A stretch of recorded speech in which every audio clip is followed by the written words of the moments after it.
Assalamu alaikum. Welcome back. It is exactly 18 after 9 o'clock. This is News and Views on Salam Media. And next, we are going to be taking a view, we're going to be viewing a clip of an interview done by my colleague Inayat Wadi. This was done yesterday, and it's with the guest Miko Peled, and he has said that thousands are being killed in the most cruel, brutal, and savage way, which is the way Israel murders Palestinian. And Miko Peled is an Israeli. He's also an author of The General's Son. This was an interview that was done by Inayat Wadi yesterday. We are going to be viewing about 11 to 12 minutes of this interview, but please do go to our social media pages to watch the full interview, inshallah. It will start in a minute. Please stand by.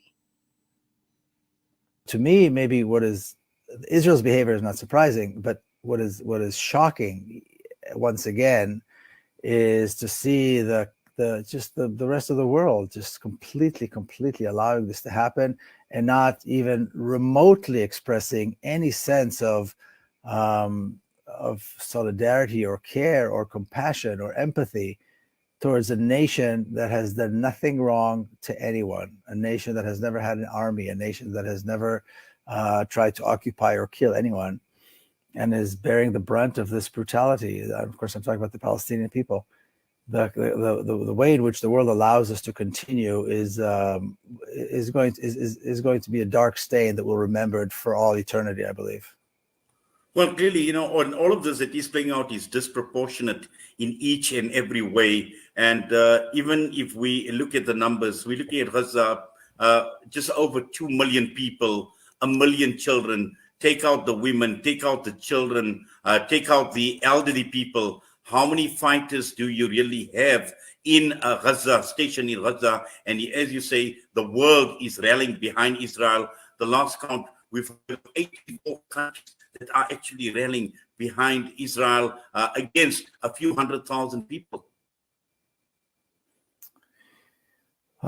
Yes, I mean, all Palestinians are all civilians. I mean, other than having a small guerrilla fighters here and there, Palestinians are a nation of civilians, a nation of children, particularly in Gaza. The vast, over 55% of the population are children, and the suffering. But people tend to focus on Palestine when something like this happens, when thousands are being killed in the most cruel and brutal and savage way. Which is the way Israel murders Palestinians. But the cruelty towards Palestinians is not just that. The cruelty towards Palestinians is a daily occurrence. It's a daily reality. It's the cruelty of knowing that you're Palestinian and your life doesn't matter. It's a cruelty of being harassed by soldiers, police, and settlers. It's a cruelty of knowing that if you walk down the street, then you are clearly a target and anybody can shoot you because they think you're terrorist. The cruelty of not knowing if your home will be there when you return from school as a child, or if your parents will be alive, or if your parents or siblings will be imprisoned. Knowing that you have a sibling or a parent in prison and unable to see him, and knowing full well that they're being tortured. So the torture of Palestinians goes on every facet of life. And there's been all these rumors about how the Palestinian fighters may have behaved, which I reject. That none of them have been proven. But supposedly portraying the Palestinian fighters as cruel, as a violent mob. Well, let's take a look at the cruelty that Israel inflicts on Palestinians on a daily basis.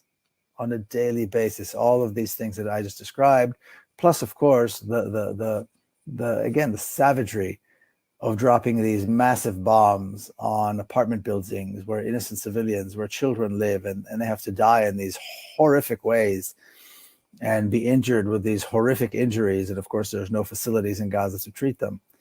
And the homelessness that results in all of this as well. The brutality and the cruelty of Israel is immeasurable. It's almost unbelievable, by any standard. So I think it's important to state that, and the cruelty of the rest of the world, in that it allows Israel to continue to torture Palestinians on a regular basis, like I just described, is, again, it's a stain that I don't think humanity will be able to ever wash off.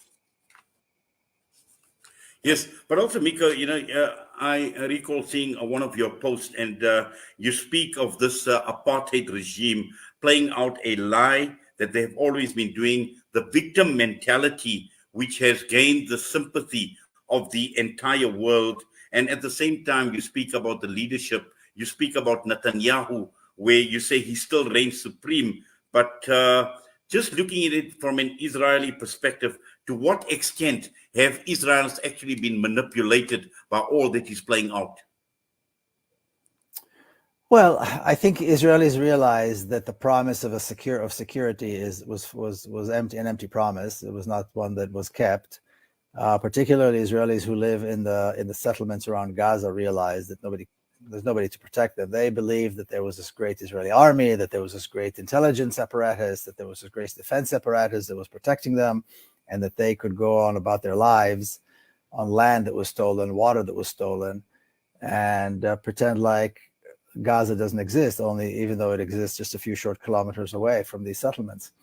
And suddenly they realize that this is not true, that there's nobody protecting them, that there's nobody defending them, that there's nobody that really cares about them. And so this is a very rude awakening for Israelis, and they're very angry, rightfully so. But right now, of course, they're still terrified by the possibilities. So that's one thing. In terms of Netanyahu himself, I don't think he has anything to worry about. I don't think there's anybody who can replace him. And right now, what they've done is they've created what they call a national unity government, like an emergency government. So there's no opposition. So even after this is over, if, let's say, Israelis choose to go to elections, then there is really no other option. There is no opposition in Israel. Everybody, it's like a game of musical chairs. So that's what we need to consider when we're talking about the politics of this reality. Yes, but also just looking at it from the perspective of someone like yourself who's actually served in the forces as well, the psyche of the Israeli armed forces, particularly serving under this right-wing supremacist government that has shown absolutely no mercy whatsoever. And looking at the brutality, the savagery that is unfolding, we've seen, to the extent that we've seen the disinformation coming through from the Israeli military. We've heard about the 40 babies. We've seen a lot that has been basically stage managed as well to sell this Israeli narrative right across the entire world. And yet we see the brutality of the army, who are actually seen as heroes by some across the entire world. Yes, the Israel is very good at selling its narrative. We know, we appreciate that, we know that. And excuse me just a minute. There's a noise here I need to get rid of. Excuse me.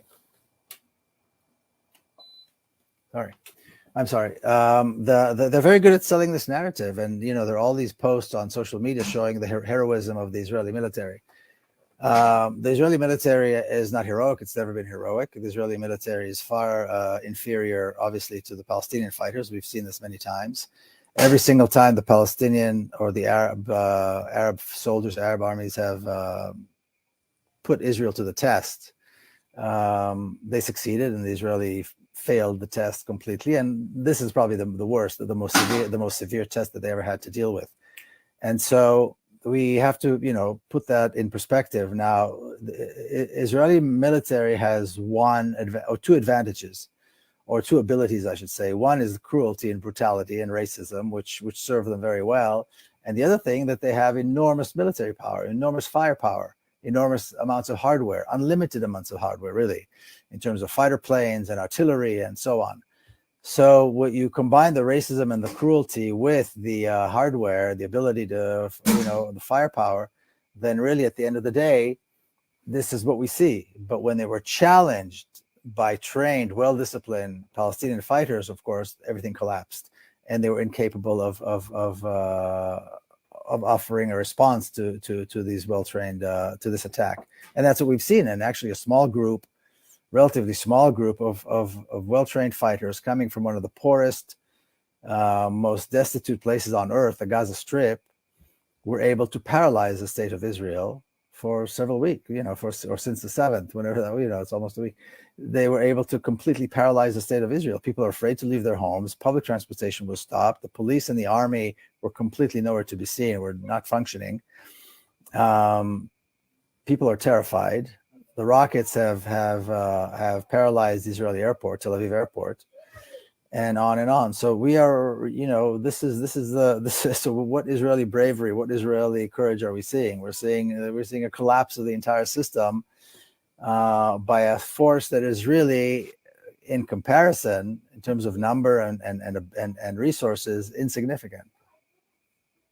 Yes, and just looking at what's been playing out most recently, obviously the Palestinians have been basically given a choice to move from one area to the other, and also at the same time the arrival of Anthony Blinken in the region, and his efforts talking to Arab leaders, talking to the neighbors, talking to the likes of Netanyahu. And just looking at the United States of America, where on the one hand, they've obviously boosted the military capacity of Israel, and on the other hand, going around on this whole peace mission or so-called mission. Now, clearly, there's a contradiction there, Miko. Yeah, there's no peace mission. I don't think peace is on the agenda. Nor even the normalization efforts are now been put on hold. But what I think is important is that Blinken has gone to Qatar, he's gone to Egypt, he's gone to other Arab countries to try to figure out how to what was on the table, and it means that negotiations are coming up, and negotiations, of course, are inevitable. It's all a question right now who's going to have the upper hand when they start negotiating. And the United States is complicit with these terrible crimes. I mean, there's no other way to describe it. And this entire idea that somehow they are able to be intermediaries is absurd. One would hope, though, that when we do get to the point of negotiations, that the Palestinian stance would have enough support to really get some real political gain as a result of this operation. Of this military operation, because that's really the test of any military operation. It's a political gain. So hopefully they will be able to get some serious political gain, but they're going to need the support of the world. If the entire world supporting Israel, then of course it's going to be very, very difficult for Palestinians to negotiate.